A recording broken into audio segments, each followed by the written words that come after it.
Welcome back to our city, and for the second half of tonight's show, I'm pleased to be joined by Mr. Theo Perkins and Miss Angela Kariotis.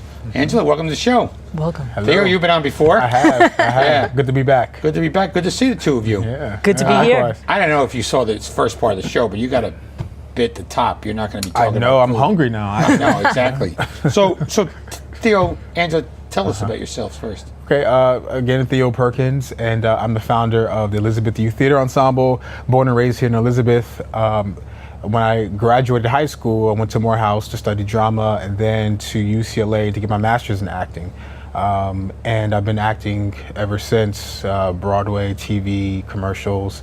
And at one point during my graduate studies, I came back to Elizabeth to do a workshop along with Angela. And that's pretty much how EYT was founded. Well, the only thing I saw you in was the episode Lie to Me, I know. where you played a basketball player, Yeah. and you never played basketball. I don't. You don't even like basketball. I don't like it. I can't play it. You don't like it, I can't play it. But on TV, On you play TV, basketball. yeah, acting. Lie to me. The movie magic. They had to lower the rim so I can keep dunking. It's a true story. But no, I'm actually a swimmer and water polo player. Okay. That's where my sport, the extent of my sporting activities lie.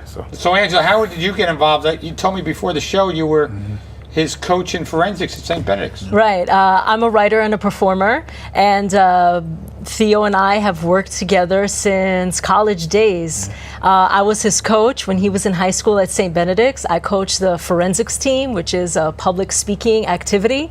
And when Theo started EYTE, I was lucky enough to be one of the first people he called to be a teaching artist. Along with being a writer and a performer, I'm a teaching artist, teaching creative writing and performance to youth throughout New Jersey. So how do we get bridging the gap between now and then?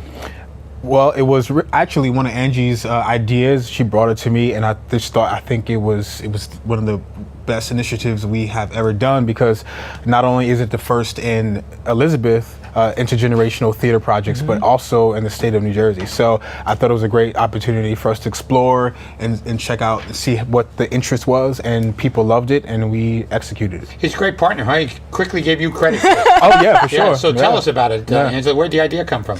So I just finished being production director for an organization called Roots and Branches Intergenerational Theater. They're based in New York City. And it was through their training and their workshops that I gained interest and experience working with seniors and youth in creating a piece of theater. There aren't many spaces where young and old people can work together in tandem. So I brought this idea to Theo because I know EYTE strives to serve the community, and I feel like elders and the arts are two pieces that aren't often put together, and it just turned out wonderfully, and I'm very proud So tell of me that. about the phrase, you don't know me, but you will. Sure.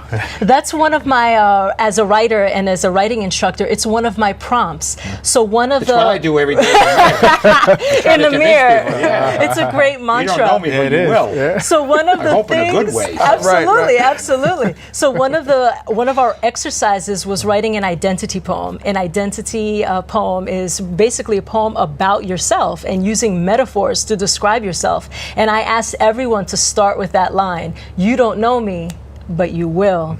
And it's just great impetus and great inspiration to start out a piece of work. So what do you get? What kind of writing? Who? Some teacher in New York City asked their students to write something that you don't think I know about you. And one kid in 6, 7 years old wrote, "I wish my teacher knew that I lived in a car." Yeah. Pretty moving statement. You'd be surprised once you establish that trust.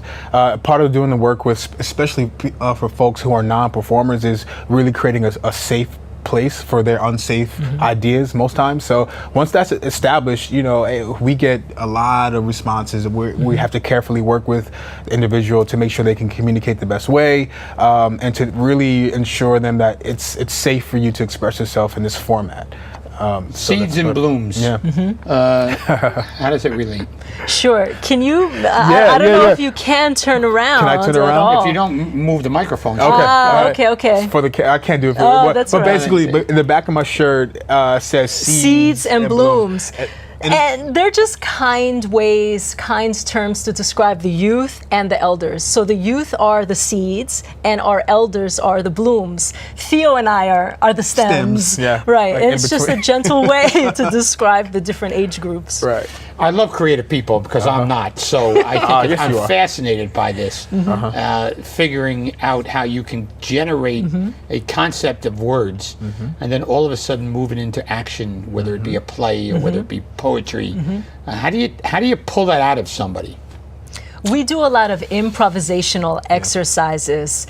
So it's not, they don't start out using pen and paper, because that could be a little daunting for Daunting, yeah. people who don't identify as writers, but we're all storytellers. Right. So through improvisation is a great way to start that creative process. And we document the improvisation work so that we can put it into a script, pretty much.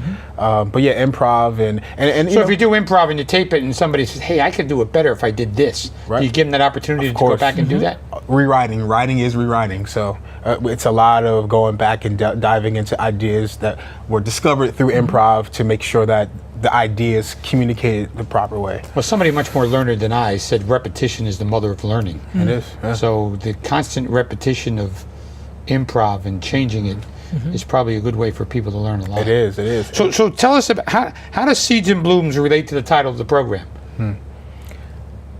Now and then. Now and then, right? Well, Exactly. basically, it's really exploring issues from different perspectives. They each had their own perspective. You know, the elders had a wealth of knowledge that they shared with us, but they also left room for themselves to learn, which is really important. We started that in the beginning. Just everyone's here to learn, no matter what the age difference is, and that's how we accomplished it. I think it was a great way to. So did you write it, Angela? Who Well, what happened was I was in all the workshops, so I observed and I took copious notes while the rehearsal process happened, but also listening to conversations. Right. Open discussion was a big part of our generating of material. So listening to what was naturally brought up in conversation in our story circle, the writing that all the participants did, and also witnessing all the improvisational exercises, I then laid out all those pieces in front of me. And what I did as a playwright was put all those pieces together. And I massaged it, created transitions, and really made sure that the final play lived up to the experience. So that we share had. with us some of those monologues and how they differed from the younger or older. Well, first, my grandmother participated in this workshop. No kidding. Yeah, she did, and she Wait was till I see her. a superstar. I think that's where I get my talent She was from. a superstar. She was definitely a superstar. The star of the show. Yeah, she was great. She was very into it. She's so quiet and mellow when I see her. You gotta see her on stage. Yeah, how about that? Yeah, so she told this amazing story about the old Woolworths that was on Broad Street, and how they wouldn't serve, when she was coming up in the 60s, they wouldn't serve African Americans. Well, there's a big story about Woolworths in the South. Oh, yeah. And there's a kid at a lunch counter trying to pay, and a little black kid standing in the back. They wouldn't do it. Yeah, They wouldn't. So yeah, Woolworths is renowned in the civil rights movement. So that example that she brought, In a bad way. Yeah, but that example that she brought to the group really spoke to, you know, the vastness of history that, one, we have in our city, and two, the different perspectives that we tried to explore and examine throughout the whole process. But that's why it's so important to have different generations in the room together, so we could each learn from So each other's communication problems? experiences. Were there communication problems in the beginning between two groups? No, I think everybody came into the space with patience and a desire to be part of something new. So was it a prerequisite to have prior acting experience? No, not Not at Say, all. at where all. did your grandmother get it if there was? I know, yeah, not at all, not at all. In fact, a lot of the work that we've been doing over the past years have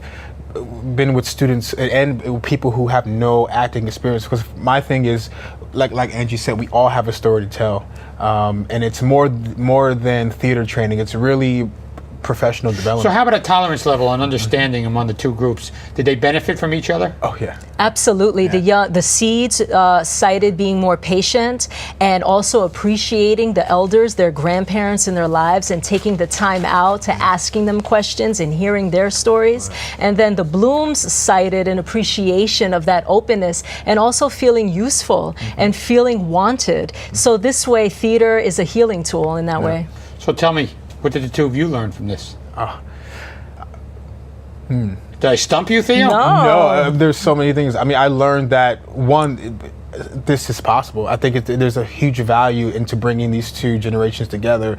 It's a way to learn about history without having to sit in front of a history book, which serves its purpose as well. But this way, the arts really are a serving tool, as you mentioned before. What did you learn, Angela? I reaffirmed my choice in being a citizen artist, an artist that works with and from within the community. And this way, our art is civic-minded in that way.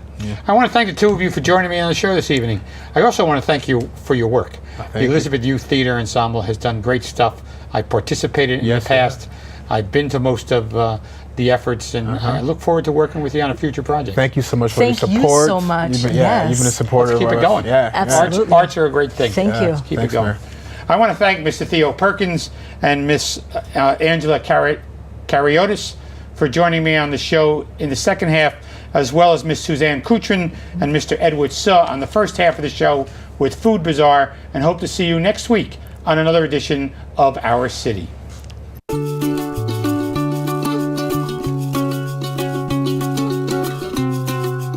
Why do we like it here? Let's just say the reasons are diverse. Kane University.